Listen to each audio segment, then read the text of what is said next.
Hello everyone, and thank you for joining me again with this new lesson. And being a live event as usual, I would like to recommend you to ask questions in the live chat. And you know that I always have an eye on the live chat, so please ask the questions if you consider.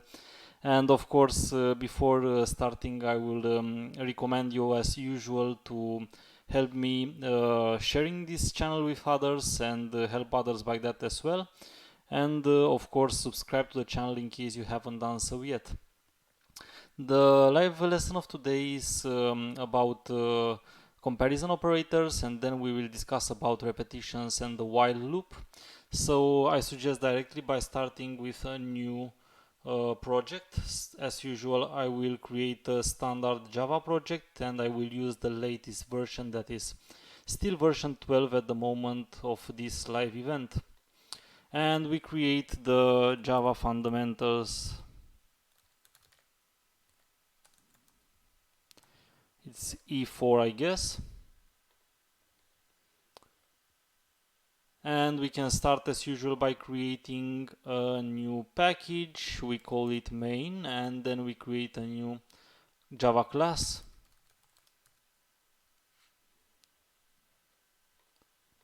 Inside which I create the main method. So let's start first with the comparison operators. We will discuss about smaller than, greater than, greater or equal, smaller or equal, greater or equal, and different than.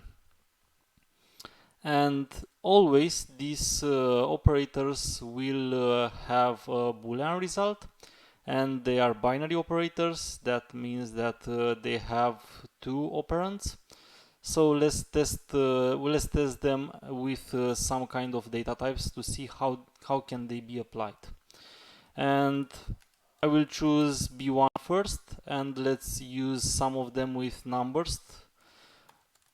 We have already used them, but let's say I didn't get into explaining them, at least not separately, and we have used them in conditions, at least in the last lesson, with the ternary operator and with if. But now that we are going further to repetitions and other control structures, you will see that conditions in Java that, as I have said already, they are always of type Boolean. You will encounter more and more these operators, so we have to discuss them first so that you know all the details, or almost all the details at least, about them before using them.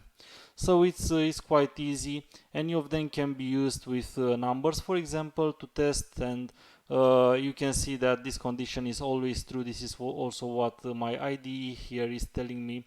We are only using them now to see them, and you also know that you can use them not necessarily directly with values, but you can have variables instead of the direct values, and usually you will have variables that will contain some kind of values you want to compare by these operators.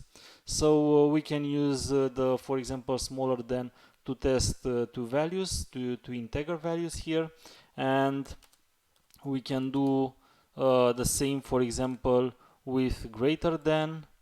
So of course this will always be true, and that means that this will always be false. And the same with the others. For example, you can say equal, and you can test equality by using the operator that is using two signs of equal. So this is the equality operator. In this case, of course the condition will always be false because we have 10 and 20 that are not equal values. And you can use the opposite condition, that is different than, and this will always in this case be true because of course 10 is always different than 20. And you can use any of those above. So let's add on our page here the smaller and equal. So this one should be true, and we have, let's call it B6, the greater or equal, and in this case this one will also be true because it takes for being greater or equal to the other value. So in this case, the equality will make the condition to be true.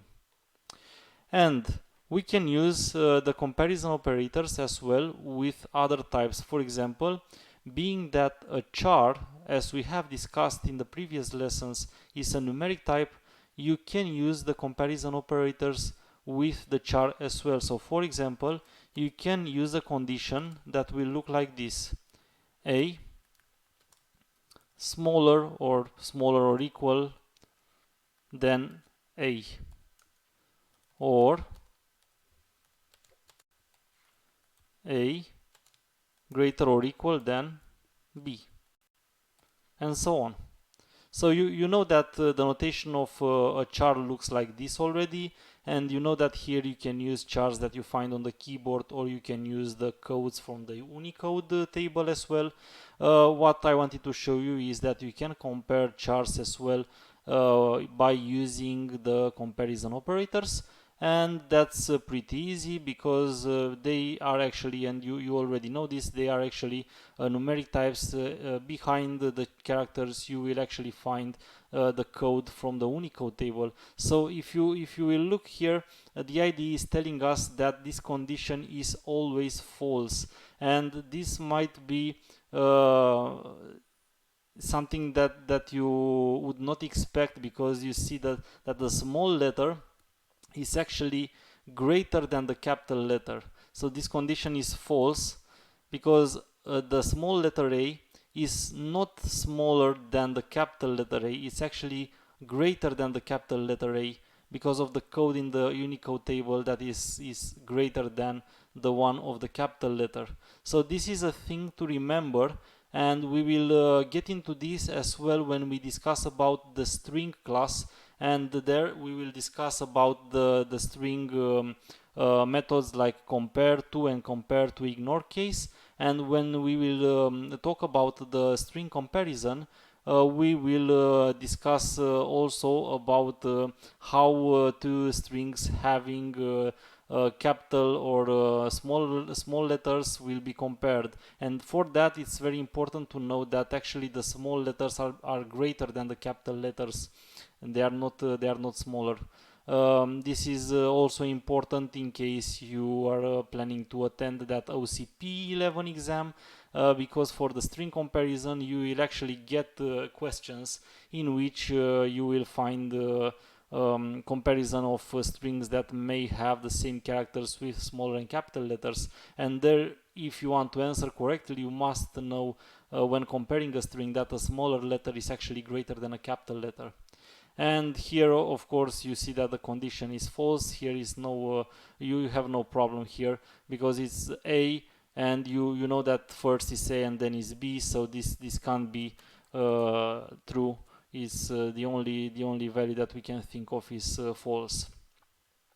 And we usually will use the greater, smaller, greater, equal, and different, and greater or equal, and smaller or equal, and greater or equal, in order to test either numeric values or to test characters. But there are situations in which the equality and the different operator could be used to compare object references, and this is something that I want to discuss in the next example. So let's keep it like this to make it small and to separate the responsibilities, and create another class, example 2. And in example 2 PSVM, I would like to also add a class here, and as usual I think we can remain with our cat class, in which as attributes we can declare a name and we can declare an age for the cat. And from the first lesson we should know how a class can be declared. Until now we have always declared the class inside its own file, and usually we will do so. Now for reasons like you to know the complete language syntax, as well as the questions in the OCP 11 exam. In some cases I will use the class declaration inside the same file, because these are things that you will also find in the questions of the OCP exams, so I want you to be aware of these syntaxes as well, even though in a real application you wouldn't actually do that and is not recommended, and you will always see a class in its own file. So in this case I declare the example2, and I have the cat class here as well that creates the blueprint for my object, which will always have a name that's a string, and an age that's an integer number. And for us to remember, let's also define a constructor for this class. So I want a constructor that takes as parameters here the name and the age, and then assigns them to the instance that is created. So that would be the name takes the value of the name parameter, and the age takes the value of the age parameter, and this is the keyword that we use to represent the current instance that is created here. Name, we know we use the dot operator to differentiate the name, the attribute, which means name of this takes the value of the parameter name that comes from the value of the parameter when the constructor is called. And by that we can create cat C1, for example, and we create a cat that's called Tom and has value 10, and then we create another cat C2, and especially for you I will use the same values. And the funny thing is that you might expect to compare these two instances by using the equal operator, and generally all the beginners expect these instances to be considered equal by using the equality operator, and this doesn't happen because the equality operator will actually compare the references, that is the addresses in the memory where the instances are located. And always when you use the new operator together with the constructor, there is a new instance created somewhere in the memory. So this will be at a location, let's call it location A in the memory, and this will be at a location that is location B. So this will have the reference of A, while this C2 will have the reference of B. So even though the cats have the same values for the attributes, because this is how I have created them, the references are different because they are two different instances stored somewhere in different locations in the memory. When using the equal and not equal operators with object references, expect that they are actually testing the values of the addresses, so the places in memory where the instance was stored and where the instance is located. That is, they will never test the values of the attributes or anything else related to the business logic of the application in regards to that object. They are only testing the places in the memory where the instances are located. And when you use the new operator together with the constructor, a new instance will be created in the memory somewhere in a different location. So as long as I have two different instances, they will always be in a different location. So if I would compare here the C1 cat with the C2 cat, this would be false, because C1 and C2 are different instances, and for sure they are located in different places in the memory. We can system out it to see it clearly. And let's run the example. And of course you can similarly use the not equal operator, that would be the opposite, but it still tests the location in the memory. So don't expect in Java that equal and not equal are actually testing the values of the attribute somehow. They are only testing the references of the objects. So if I do a B2, you can see that syntactically I can also use the not equal with object references, but of course this in this case will be actually the opposite, will be true, because indeed indeed C1 and C2 are in different, A and B we have called them locations in the memory. So the locations in the memory being different, then the result of the expression will actually be true. So we can print this as well, and we can see that the result is true, of course. Keep in mind, and it's one of the most important things from the fundamental part to understand how equality operators are working with objects rather than how they are working with primitive values. So how we have discussed here, adding them between numbers, they usually create no confusion because it's very easy. You know how to compare numbers. They will work the same as you have learned in primary classes in arithmetics. With characters, again, maybe it looks a little bit strange in the beginning, but it's still very easy. You know that first is A and then is B, and the only thing special that you want to remember is that actually capital letters are smaller than the small letters. So even if it sounds strange, this is how it's working, and this is something you want to remember again for when we will discuss string comparison. But when you use these operators together with object references, always expect in Java that they are comparing the locations in the memory, and being that always when you call the new operator with a constructor, you create an instance and that will be stored somewhere in the memory at a different location.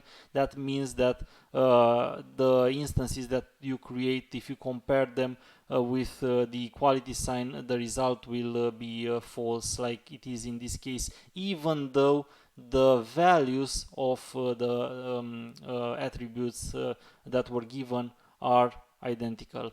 In some future lesson, we will learn about how to implement our equality, the so-called meaningful equality between instances, and that's done by overriding a method that is called equals. And when we will discuss about, so after actually we discuss about overriding, we will discuss the overriding of some important methods between each which you will also find equals, and then there you will see how in Java you can actually define the meaningful equality. That's equality of the business logic of the application. Like for example, if you want two cats to be considered equal if they have the same name and the same age, then you can't use the equal operator for that. You have to override that equals method, and this is what we will actually take as an example in one of the next lessons of this Java fundamentals stream. Let's see also how the equal and not equal operators work on Boolean values, and then we will go further to discuss about the while loop and the repetitions. So third example. In the third example, again, the main method, and in this case we will discuss about the fact that you can use the equal and not equal between booleans as well. And again, this case is not creating confusions because there are only the two values that you can use, true and false, and you know that true is equal to true and false is equal to false, but true is never equal to false. So the same you can use the not equal operator and doesn't matter which one you print out here. For sure you already know the answer. So true indeed is equal to true, but false is not equal to true, and then true is equal to true. So if I use the not equal operator, this would be false. So let's run as well this example to see it in the console. Okay, and we see the true, false, false results that we have expected. Good.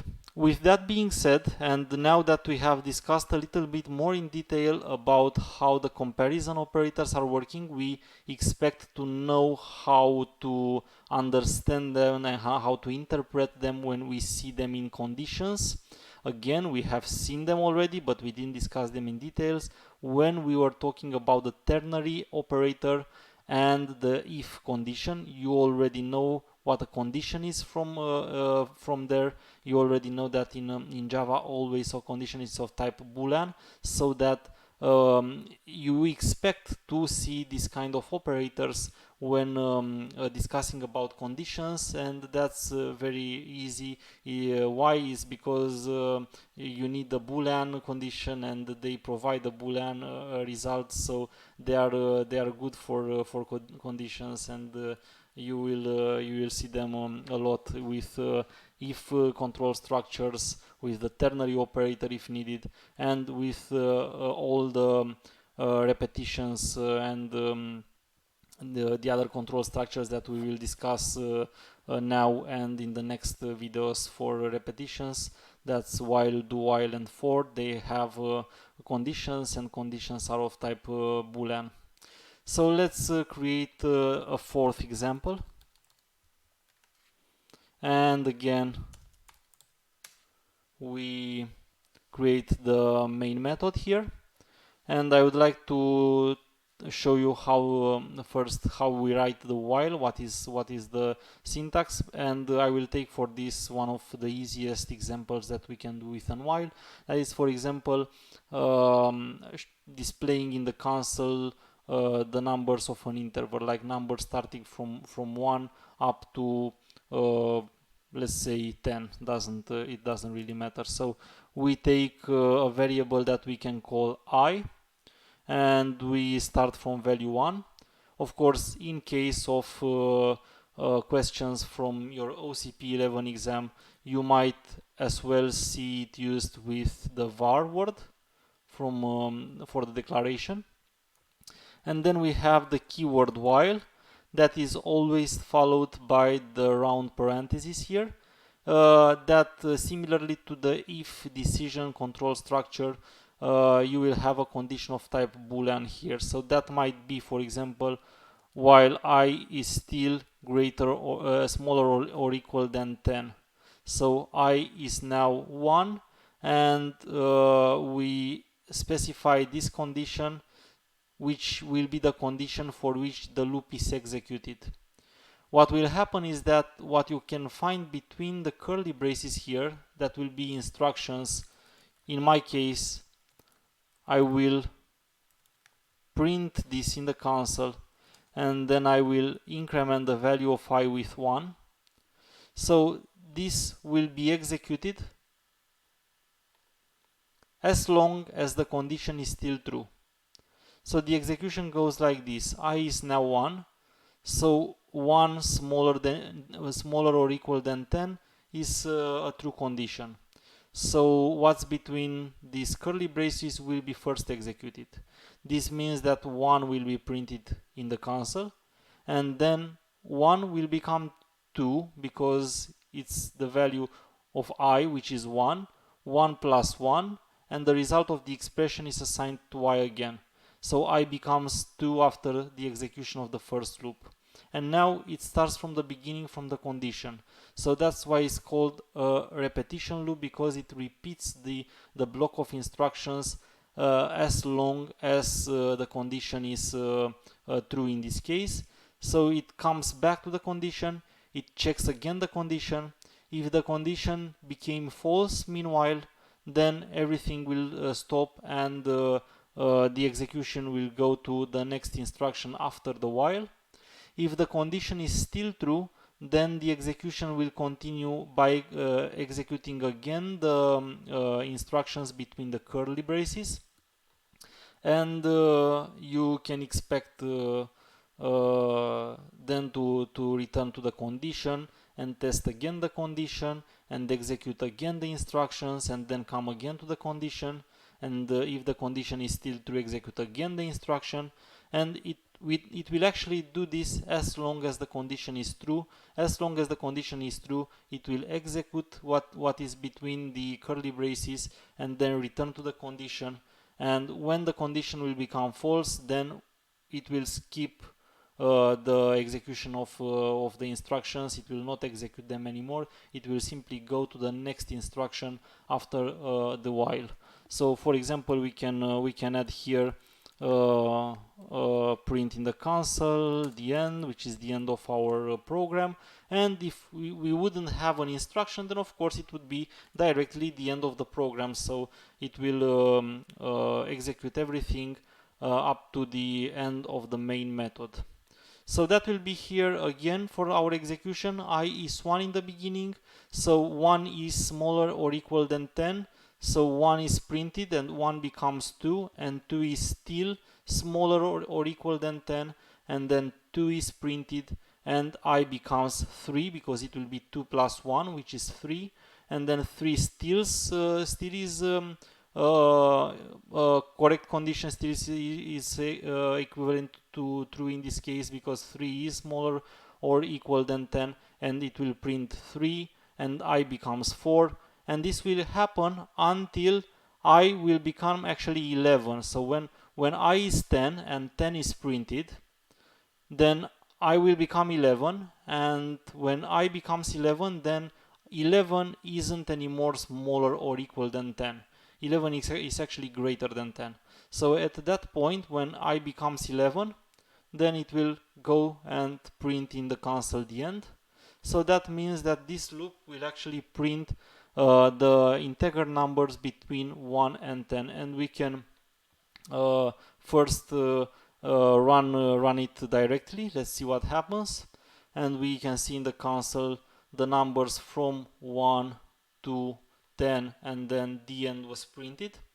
And then we can go as well and add a breakpoint here and start it with debug to see it step by step. And I recommend you, if you are a beginner with Java, always use a debugger and run step by step to make sure that you have understood everything correctly. And you see here that the execution stopped on my first line where I have placed the first breakpoint, and we can go, and you know that I has now the value 1, and the condition here 1 smaller or greater than 10 will be true. Being true, when I go with a step over, it will enter the first line of my block, and then if I go again further, you will see that by execution of the system out here 1 was printed in the console, and you can see that when I will step over the instruction that adds 1 to I will become 2. So I became 2 because the first value was 1, 1 plus 1 was assigned to I again, so I became 2. I is now 2 as our ID shows us, and we can go again, and then 2 is printed, and I became, after the execution of the I plus 1 again, it became 3, but 3 is still smaller or equal than 10, so 3 is printed, and then 4, and then 5, 6, 7, 8, 9, 10 is still smaller or equal than 10, because it's smaller or equal, so 10 is equal to 10, which means that the condition is still true. So it will, for the last time, enter the execution of the block of instructions. It will print 10 in the console, and then it will become 11. And this is the point where the condition is no longer true, so that means the next step will be getting out of the while and printing the end in the console, which is actually the end of our program. So this is step by step what's happening with this while, and it is actually a very simple control structure. It's only the condition that is important. So you have a condition. If it happens that the condition is false from the beginning, it will never execute the while. And if the condition is true, then it will enter the execution of the while, and that while will only stop when the condition becomes false. And now let's see some other situations that that may happen with the while. So we can go to the fifth example.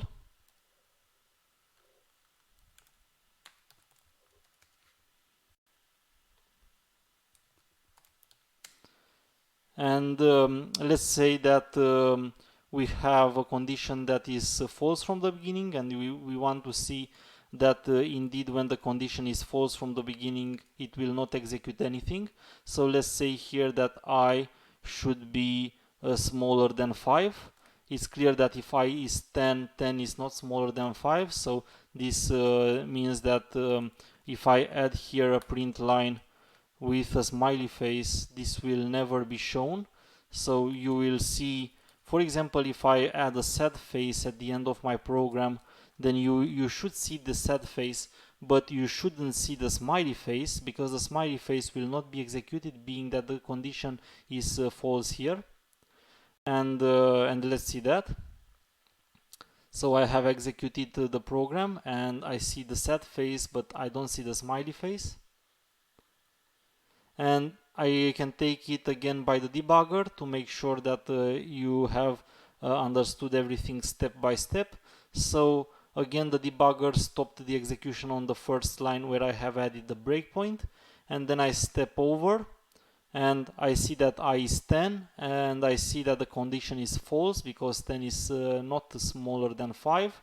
So what will happen is that this will be skipped and it goes directly to my last instruction, which is printing in the console the sad face. So just after that, the sad face is printed in the console and the program is finished. Pretty easy.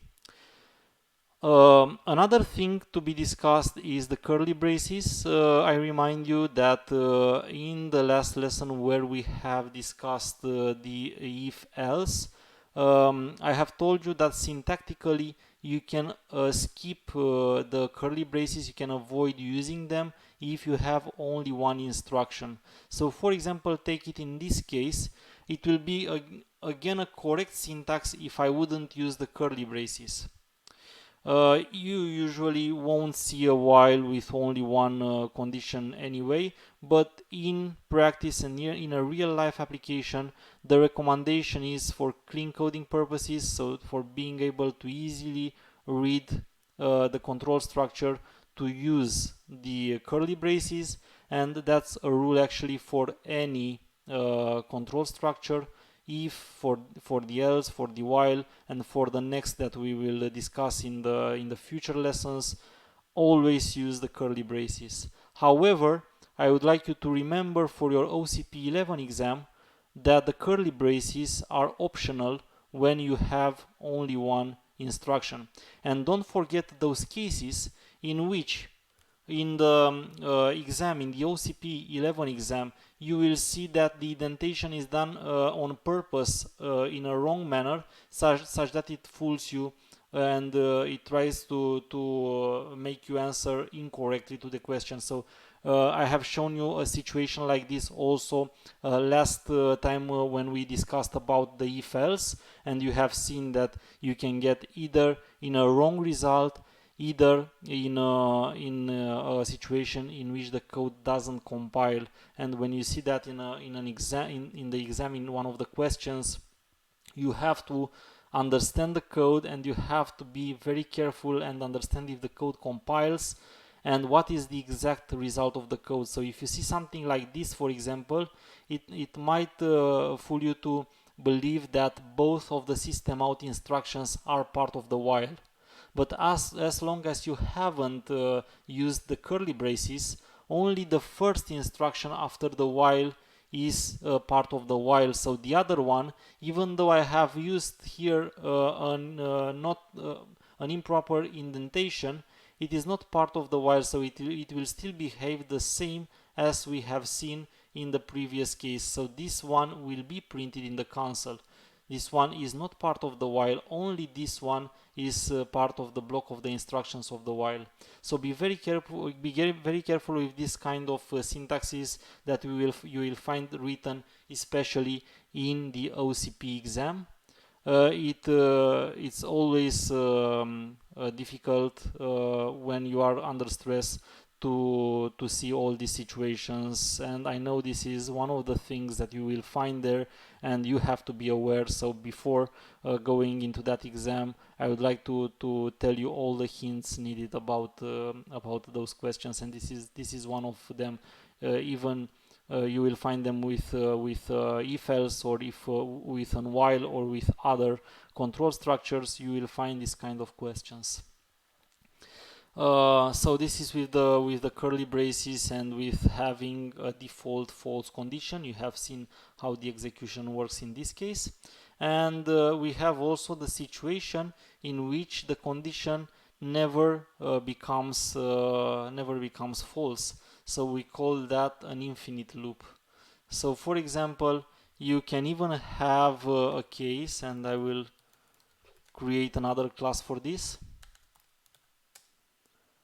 in which you either have a condition like you have a variable, and you write something like while a is smaller than 20, and then you simply system out print line smiley face.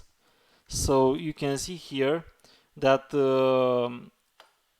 different from the fourth example, where I change the value of this variable to make it bigger and bigger each time the execution of the while is done, so that at some point the condition will become false. In the sixth example, you can see that I don't do something like this. So a will always be 10, so that way a will always be smaller than 20, and even you can see that even the IDE tells me that, and it tells me that condition a is smaller than 20 is always true. So this is actually an infinite loop. So if I run this, then you will see that this program will always print the smiley face in the console, and it never ends. It will end only when I stop it manually here. So this is how an infinite loop looks like. Now you can also have the situation in which you explicitly define here true. So this means you on purpose create this while being an infinite loop. True will never become false, and you see that syntactically this is correct, and this will actually act the same way as you have seen when I have used the condition that never becomes false. So it will print smiley faces in the console forever until I stop the program myself. But be very attentive, you can never use while false. This is very interesting. Java doesn't allow you to use directly false as a condition. You can use a condition that is false initially, but you can't use false directly as a value there in the condition. And that's important to know for, again, the OCP 11 exam. This is part of the language specification, and you will find questions, and you have to know that while true is correct and it's working, and you can define a loop that is true from the beginning, and you directly use the true value, the true keyword, Boolean value in Java. That means the condition will always be true from the beginning, but you can't use false. This is something that doesn't apply to the if. You can have a if true, and this will work. Of course, you can't put it here because being that I have a while true, it will never get to this code, so it's an unreachable statement. We will discuss later about unreachable statements. So I'll just put it above the whiles. I can show you by this that I don't have any problem with the compilation, and you can have both an if true directly or an if false directly. So you can see that the if doesn't have this restriction of having a false condition. You can use the false directly when writing an if statement, and you can have if false and if true, but you only can have while true. You can never have while false. That's something to remember. Again, it's something that is tested in the first exam of the OCP 11 for your OCP 11 certification. So keep this in mind. I will maybe put it in a comment so it also remains here for you, and you remind it when you look through the example that I will put on the GitHub. Okay, and this is with having the true condition. And now let's go a little bit further and write the next example and discuss about break and continue and see what are these instructions and when can we use this. So again, with repetitive control structure like while, we can use two actually instructions here that are also keywords in Java, and one of them is break. And you might remind break from the switch statement, and you know, in the switch statement we were using break to specify when the execution of switch is ending. If we have a case and we don't specify a break, from the case and up to the end of the switch everything will be executed. So a switch executes from the case that has a value equivalent to the variable expression of the switch, and until the first break found in the structure or the end of the structure. And we sometimes, and maybe in most of the cases, want to specify the end of the execution after a case, and we are using a break for that. So if you don't remember that, review the previous lesson about the if else and switch, and you will see again how break is working in a switch. Break inside a while is also interrupting the control structure. So when break is executed, it gets out of the while, and then continue with everything what's after. We will see also about we will discuss also about the continue statement, and you will see that the continue statement actually only interrupts the current iteration, so it forces the loop to go back to the condition and retest the condition. So we will discuss about break and continue now.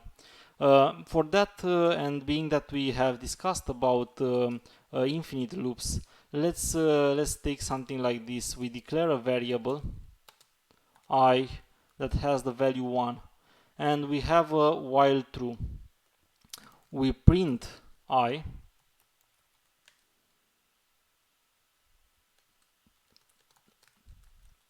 and then we increment by 1 the value of I,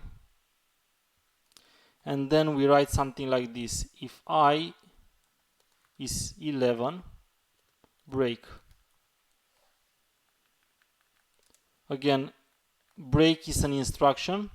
If I don't have any other instruction, so if I have only one instruction, you can have directly the instruction without curly braces. If you want, you can add the curly braces so you can see easier the break. But be careful that for an exam question, for the OCP exam question, you will see any of the cases. So you have to be comfortable with all the syntaxes and all the kinds of writing correct syntaxes, so you can easily find out when something is not compiling. So let's keep it for the moment like this. So let's see what this is actually. What is actually the result of executing this program now, and you will see that it's very similar to one of the first examples that we have done. So this is only printing the values from 1 to 10. So why is this happening? Because I have a variable here I that initially has the value 1. Okay, we don't even have to understand anything about this while rather than the fact that it will always execute. So this condition we know from the beginning is true and it will never become false. So this will print 1 from the first loop, and then 1 will become 2, and then I have this if that's executing. So will this condition be true in the first loop? No, because 2 is not equal to 11. No, in the first loop we are comparing 2 with 11, and we can see easily this condition is false. And if the condition is false for the if, then this block of instructions, so my break in this case, will not execute, and it will go to the next iteration where 2 will be printed, and then 2 becomes 3, and for 3 we have again the same situation. The condition of the if is false, so the break will not execute. So it will go and print 3, and 3 will become 4, and so on. This will happen until 10 will be printed, and then 10 will become 11. So 10 is the last number that is printed here, because after 10 is printed, then 10 becomes 11, and then 11 is indeed equal to 11. What will happen in this case is that the block of the if will be executed, and actually break will be executed, which means that it will get out of the while and reach the end of the program. You can again use a breakpoint and the debugger to run the example line by line and make sure that you have understood what's happening here. So I is 1, and then is printed, 1 becomes 2, so I has now the value 2, but 2 is not equal to 11, so if will not execute, and the next iteration of the loop will start. And then 2 is printed, and 2 becomes 3, and again the condition is false. And then 3 is printed, and then 3 becomes 4, and again the if is has a false condition. And so on. This will happen for 5, 6, 7, 8, 9, 10, and when 10 is printed and 10 becomes 11, now we can see that I is 11, so 11 equals 11 is a true condition. This means that the next step over will show me that break is executed. And what is break doing? It is simply stepping over the while, and in this case, because I don't have something else after the while, it's only going and reaching the end of the program. So it's pretty easy. When we use the break instruction, we are reaching the we are getting out of the current iteration of the current control structure completely. Good. Let's create a next example here. And let's discuss about continue. For continue, I will also create a while, but I will from the beginning specify a condition that will become false at some point. So let's say that's I smaller than 10, and then I will let's say use again an if, in which I would like to use a mathematical operator that's called modulo, and this expression is actually taking the rest of the division of I to 2, and if the rest of the division is 0, this means that the number is an even number here. So this condition will be true for all the even numbers. So it will be for 2, 4, 6, and so on. All the even numbers will have the condition of this if true. And I can say continue for the even numbers. Let's do a small change and start from 0 and do also the incrementation here, so that at some point this condition will become false. So it's clearly now that I is starting from 0, and 0 is smaller than 10, and then I becomes 1, and then the if condition will be executed. For 1 this will be false because 1 is an odd number, so the condition will not be true for 1, and then we will print out I. So this is a very small program.